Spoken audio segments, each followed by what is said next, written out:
Qui a constaté que quand vous avez un pasteur qui travaille, qui a une société, qui a un business, qui est dans une entreprise, vous aurez moins de programmes de prière, moins de programmes de jeûne, moins de programmes de retraite interminables. Mais très souvent, vous aurez des enseignements, des affermissements, peut-être même des formations pratiques et vous conscientiserez à la responsabilité, au travail, à la stabilité sociale et financière. C'est une réalité. Ce genre d'assemblée, il n'y a pas de prière interminable, pas de programme sans fin toute la semaine en prière.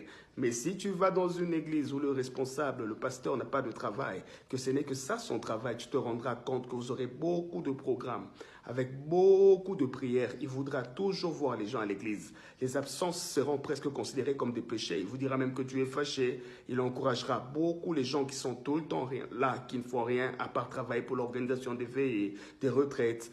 Mais quand votre pasteur n'a pas de travail, ce sera que ça son travail. Il vous prendra trop de temps en réalité. Mais quand il travaille, tu verras qu'il ne veut même pas voir des gens traîner tout le temps à l'église. Il n'aime pas les histoires de temps plein, des jeunes qui ne font rien que prier. Oui, il y a ces deux sortes de pasteurs qui nous représentent deux dieux différents, qui sont juste les représentations des vies de ceux qui le présentent en réalité. Ça nous dit déjà que c'est facultatif. Ça ne peut pas être ça la vraie vérité. C'est la raison pour laquelle il faut avoir son Dieu. Parce que parmi ces deux pasteurs, que Dieu te fasse grâce peut-être d'avoir celui qui travaille, tu vas moins perdre de temps et sûrement tu vas te construire. C'est mon avis sur la question. Conscience.